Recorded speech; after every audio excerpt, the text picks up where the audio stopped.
Hello everyone and welcome to week 3 of the Calculus 3 course.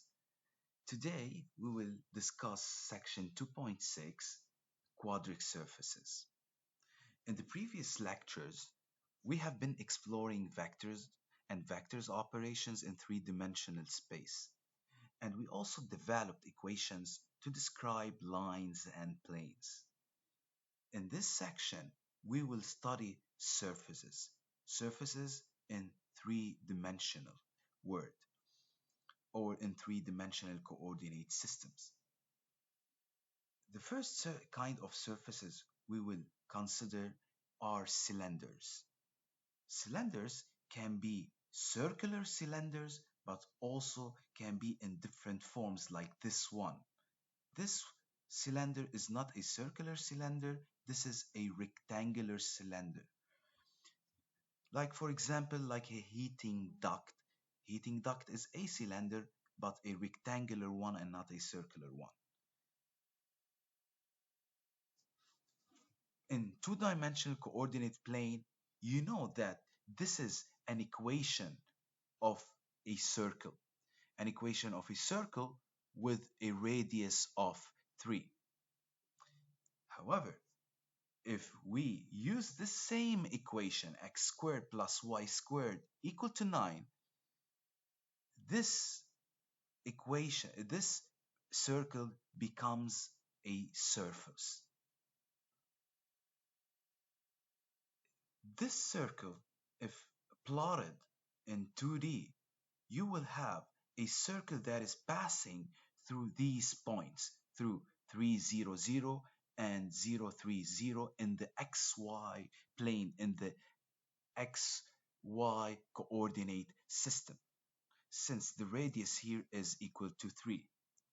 Now, we can use this equation in three-dimensional space and you will obtain something like that, a circular cylinder. Let's apply this. Draw this, the same equation in two-dimensional space, you will get a circle in the xy plane of radius r and center 0, 0. Now, if we extend this in 3D space, we consider that this is a three-dimensional equation.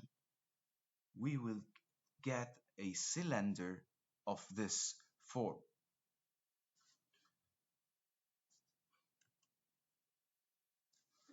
You can think of this starting initially with a circle at the bottom, and you stack infinite number of circles on top of each other centered on the z-axis. Then you will get a cylinder which is a hollow tube. It's empty from the inside. So this is one way to do it, one way to extend to three-dimensional space. You start from a base.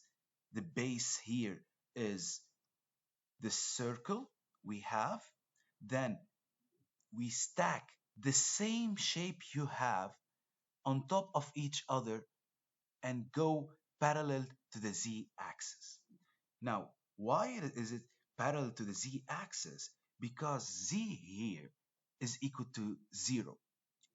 If you remember, in 2D, when you used to plot y equal to 2, first of all, you used to locate y equal to 2. Then you take a ruler and you draw a straight line.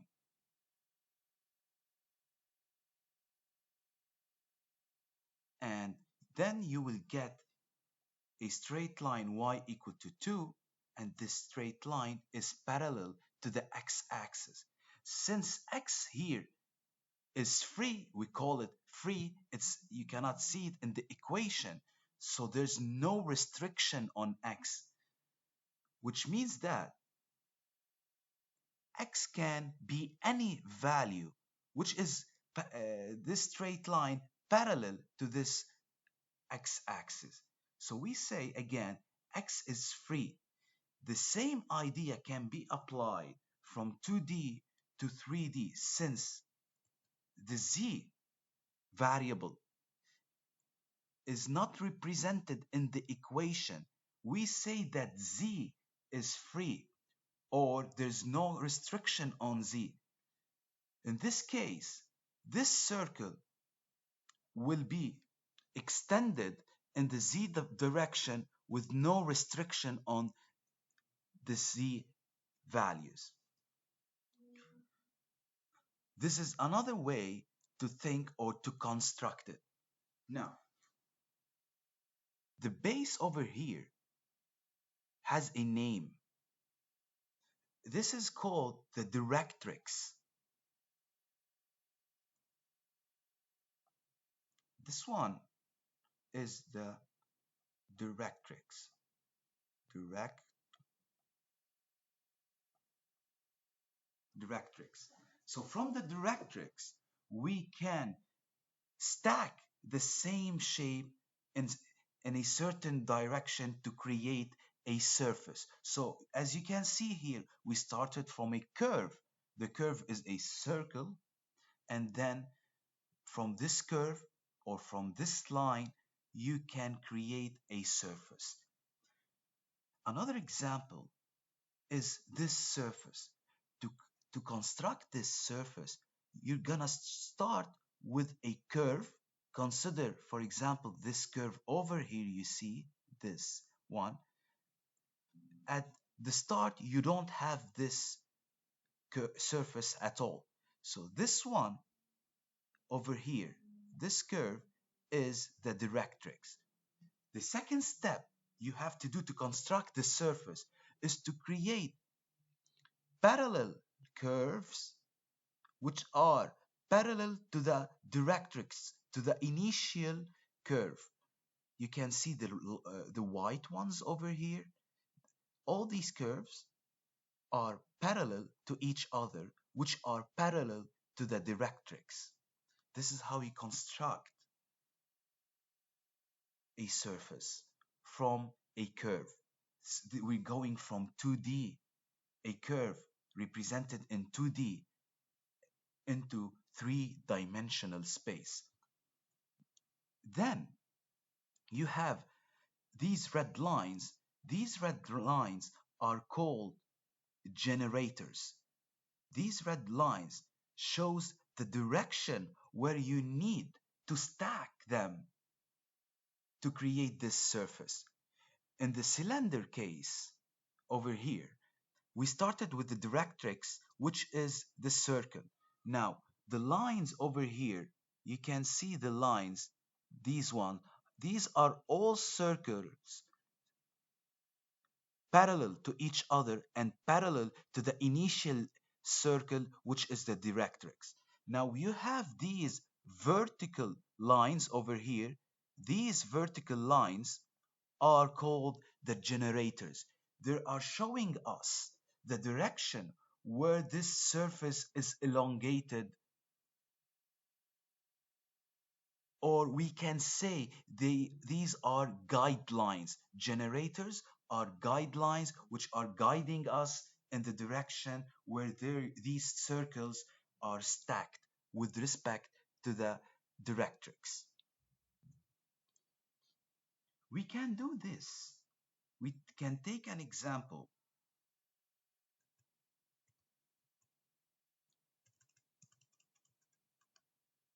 Okay, I need to, I think this one. Okay, let's and open a CAD software called Rhinoceros. Rhinoceros 3D is a CAD software similar to AutoCAD and other CAD softwares. In this panel, you can see the top view, and from here you see the perspective view. We can draw a line.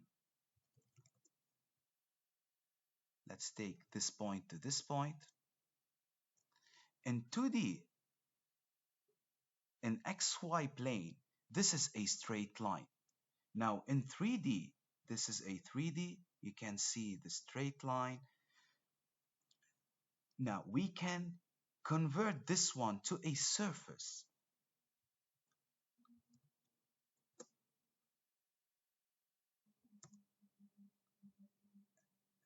As you can see in 2D space, in 2D view, or in top view on the left, it is a still straight line because you are looking from above, so you're gonna see only a straight line. From the perspective view, you're gonna see this straight line being converted into a surface. The middle line is the one that is called the line that is parallel to the directress. I cannot use the mouse to show it. This one over here is the directrix, the initial straight line. And as you can see, there are other straight lines that are parallel to the directrix. The middle one are the generators, which are guiding us in which direction you want to create this surface. Of course, we're creating this surface in the z direction, and you can get a surface. Now, we can do the same with a curve. Let's create a curve. This is a curve into the space. Now we can create a surface from this curve. This is the directive, and from the directrix, excuse me, and from the directrix, we're going in the z direction. You can see the vertical line. The vertical line is the generator that is guiding us in the direction of this elongation. And also you can see parallel curves which are parallel to the directrix. Now, a mechanical engineer needs to create such a very nice surface. The first thing he needs to do is to create a curve like this, and then use these ideas to elongate a curve to three-dimensional space in order to get a surface. Okay, let's go back to the presentation.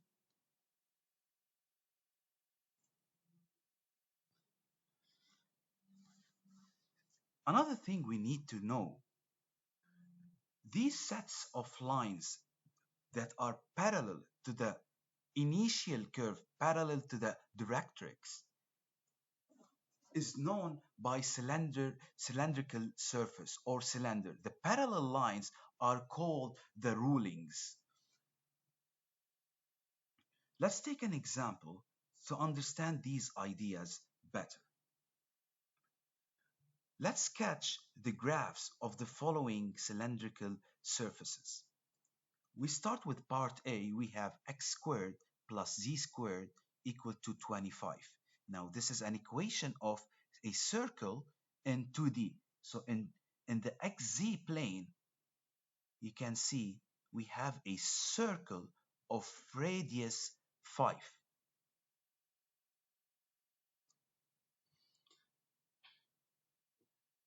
Then if you draw parallel lines which are shown in the white lines over here that are parallel to the directrix and stack them on top of each other, you're gonna go in the y direction. The vertical lines over, or the horizontal lines over here, are the generators. The generators are going in the y direction, which are guiding us in the direction where this surface will be formed. Another example is part B, z equal to x squared minus y. Please use the online 3D software to plot this function over here. And you will get something like this one. As for part C, we have sine x. Y equal to sine x. In 2D, you have plotted this before in previous courses, and you know this is a sine function. Now, in xy plane, yes, this is a sine function as you can see. This is a curve. Now we can extend this into three-dimensional space using the ideas of generators and directrix. The directrix is this sine function in 2D. Then what you have to do is to draw parallel lines or curves, parallel curves that have the same form as you can see here from this line and this line and this line. All these curves are parallel to the initial directrix y equal to sine x. As for the vertical ones are the generators that are going in the z direction, extending these curves to create a surface like that looks like this.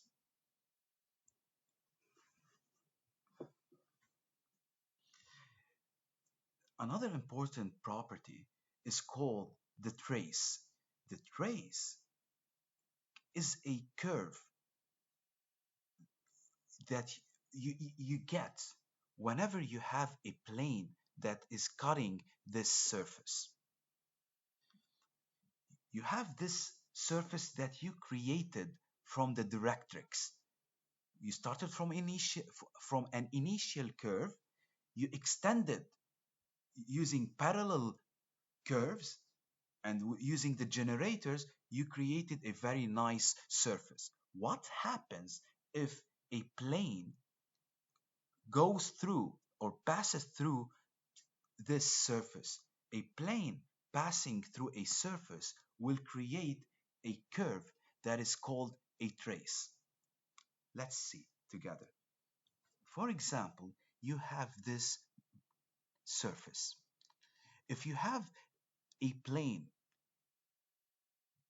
in this direction, in the xz plane, consider the xz plane.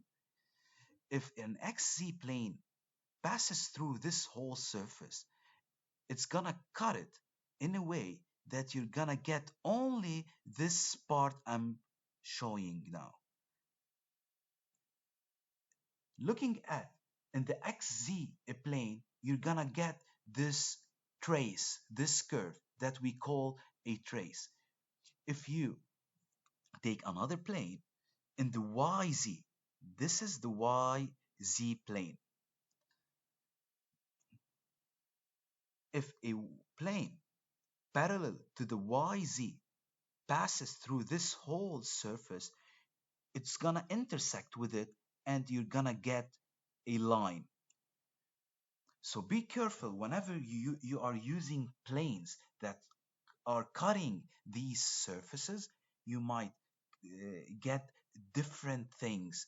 From the XZ plane, you're gonna get like this function.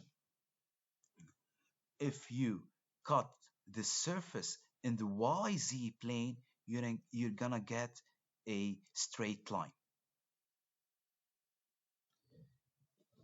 Let's discuss now conic sections. Conic sections are curves you get when you slice a cone with a plane in different ways. In the previous example, you had a surface that forms like a sine. Now, we will consider now a, a cone like this one. If you take a plane in this direction, parallel to the XY plane, you will cut the cone and you will get a trace that looks like a circle, exactly a circle. Now, if you have an oblique plane like this, and this plane passes through the cone, the intersection will be an ellipse. If that plane cuts in this angle, it's more it is steeper than the previous one, you will get a parabola. A more and more steeper plane will cut the cone in this way, and the intersection will give you a hyperbola. Now, these traces have equations. So for the circle, this is the equation of a circle: x squared plus y squared equal to a squared, where a is the radius of the circle. Also, an ellipse has this form. For parabola, you will have y squared equal to 4ax. We're gonna see later what these parameters a and b stands for, and also for this a. For hyperbola, the equation is given by x squared divided by a squared minus y squared divided by b squared equal to 1.